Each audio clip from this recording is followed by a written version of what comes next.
Hello and welcome to another 2 Network match report with me, Adam. I've just come out of St James's Park. It's finished Newcastle United 0, Augsburg 1. I mean, it's another defeat after the 4-0 drubbing at Braga in the week, but actually I think there's a lot more to be optimistic about. We started with a relatively strong team. Dubravka was injured, so Zadolo came in. We're told it's not too serious with regards to Dubravka's injury. Clark started ahead of Fabian Schär, which I'll probably put that down to the fact that Rafa probably trusts Clark more because he knows him more. I don't know. I would have liked to seen him start because I think it's really important that Schär gets up to speed quickly, but obviously he came on later on. Perez and Hoslu up front. I mean, Hoslu was very Hoslu today. I thought Perez was excellent in the first half. He looked like most likely to score. He had a long range shot that was saved very, very finely by the goalkeeper, and he had a little cheeky flick from a corner. He was just involved a lot. He was very busy. He also had another little cheeky chip, very, very impudent chip, which was very, very unlucky not to go anywhere closer to the stanchion, but it just went beyond bar and post. Keeper was absolutely nowhere, so that was very unlucky. And Richie starting and Richie and Atsu, I really wanted to see more from Atsu today. I think he didn't thrill too much. Just trying to give the ball away a lot. He tried to dribble past players. He wasn't getting any joy. Just needed to be a bit more intelligent with his decision making, I think. Richie had a decent effort from long range in the first half as well, which is right down the keeper's throat, tipped over quite theatrically, but you'll give him that. But it was a good effort, and then Richie found himself in a very similar position, sort of maybe a few minutes after, and he didn't pull the trigger. And I think a lot of our problem in the first half was just trying to walk the ball in. We really were trying to walk the ball in, and it meant that opportunities just kind of vanished in front of our eyes because we were trying too much. Hayden played, which again I was very surprised Key didn't start from the start. Key.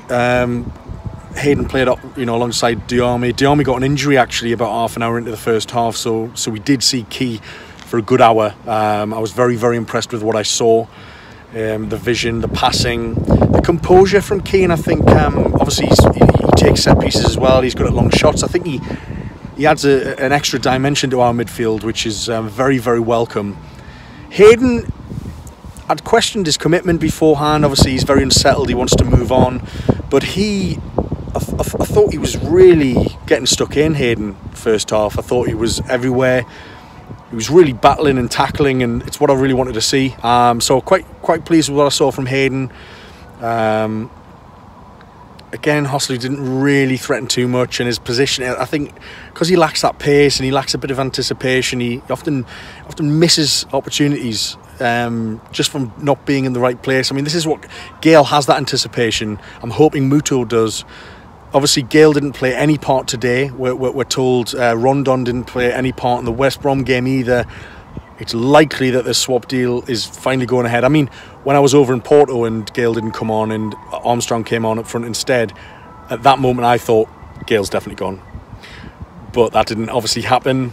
The alleged release clause has expired apparently, but this, in a way, it might make it a bit less complicated in that it might just be a straight swap between Rondon and Gale, and I'd be very pleased with that, just because I think Rondon will bring experience. He's a proper target man. He'll basically do what Hoslu does, but he's actually a lot more potent in terms of Premier League goals. He's got savvy, he's got experience. He's just a bit more intelligent, I think. I think despite all the politics at Newcastle United at the minute, and we all know that we'd love to have a bigger transfer budget, I actually do think that the players we have brought in have improved us, and I am pleased with them. Key looks a decent player, a very good player. Sorry, should I say? Fabian Schär looks like he was getting stuck in. I think he grew into the game. It will take him a bit of time to get up to speed, which again was why I was a bit frustrated why he didn't start today, because every minute next to playing alongside Lascelles will count.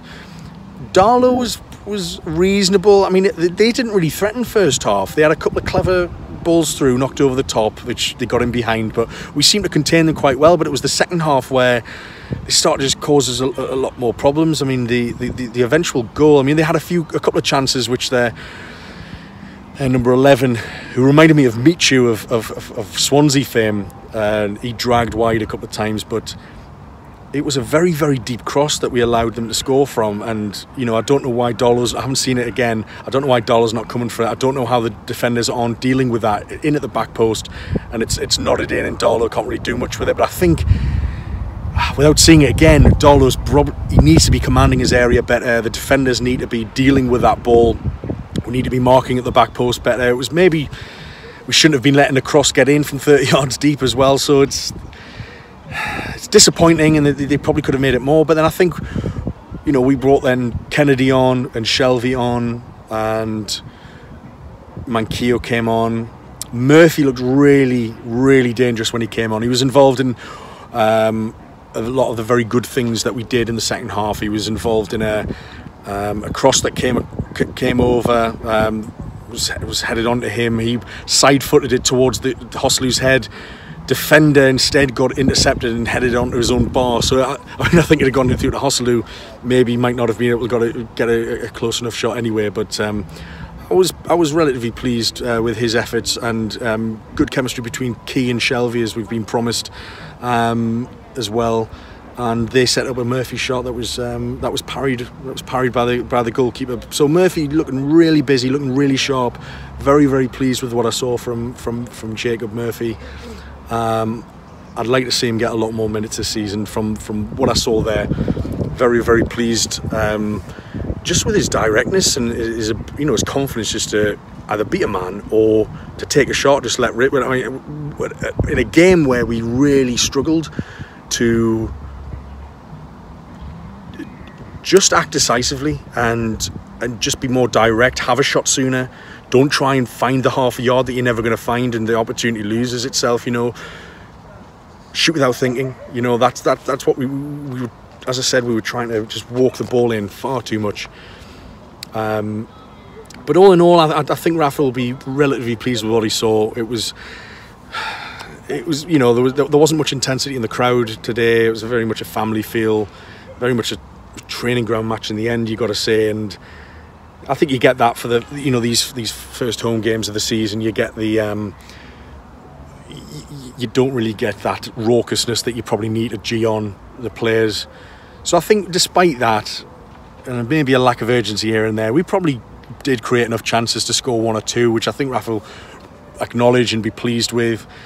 He will not be pleased about the goal. Let's hope Dubravka is going to be fit for the Spurs game, and let's hope Diarme's injury isn't too bad. I mean, he got bundled over, he hobbled off the sidelines, he came back on, he played for another 5-10 minutes, and then he came back on. So I'm hoping the fact that he continued to play meant that it isn't as bad as first thought, but let's hope he hasn't exacerbated whatever injury that might have been. I think he's close to what his starting lineup's going to be. I think if Diarme isn't sort of 70-80% fit, I think he will definitely start against Spurs, even though he might not play any might have played any pre-season football for Newcastle. If Rondon comes in, I fully expect him to usurp Hoslu in the team. I can't imagine he'll start with Hoslu with Rondon at his disposal.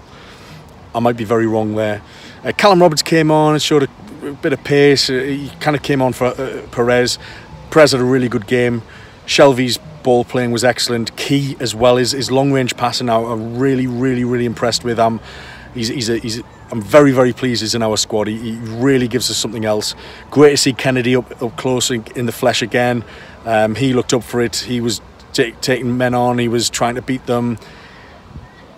I think he's going to, again, another player who will grow into the season and be a very, very important player for us. It was just a game where I thought we really I really wish Townsend had signed for us. I think his directness we were lacking. Obviously we have that in Murphy, but Townsend just has that Premier League experience that Murphy really doesn't. And just think, you know, a couple of decent balls from Richie today, but we really need someone just to go at the fullbacks, and we don't get that from Richie. I think if Rondon comes in, based on what we're led to believe and what Rafa's led to believe, I think that'll probably be the only piece of business we do between now and next Thursday. I hope not. I hope I'm wrong on that, but if that is the business, if Rondon, I think Rondon coming in does change the complexity of our transfer window. It makes it okay. I think he would be a very important addition to have a target man that can actually score.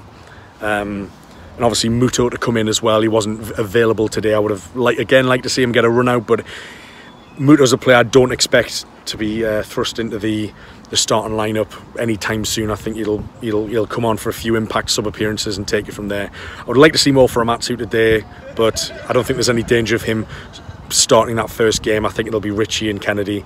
I think Diarmi and Shelvey probably pick themselves as well, you know, pending Diarmi's fitness. Gil looks like he's on his way, obviously, so I think it'll be Perez and hopefully Rondon. I really like to see Rondon up there. I just don't think Hosselu impacts the game in the final third as much as we need a striker to. One of our main problems last season. And at the back, Dummett. Yedlin looked really busy today. Yedlin looked absolutely all over the place. It was a great bit of play where the ball had been knocked long, coming towards the keeper, and Yedlin and Atsu were chasing after it, and Yedlin beat Atsu in a foot race and slid in very close to charging the keeper down. Very good play. I mean, he's a pure athlete. His pace is electric. It's such a weapon for us. But I'm inclined to think he's going to pick Clark over Cher alongside Lascelles, and obviously Dubravka, if he's fit, will start. If not, it'll be Carl Darlow. So me live from Exhibition Park. It's a glorious day. I've had a very pleasant afternoon in the sunshine at St James's Park. It's nice to be back. I'm going to have a wander home now. But thanks very much for watching yet another 2 Network match report. It's finished Newcastle 0, Augsburg 1. Please subscribe if you haven't already. We're on iTunes and SoundCloud as well, so catch up on there. And we're on Twitter and Facebook as well. I've been Adam. Spurs next week. It's back. See you later. Bye-bye.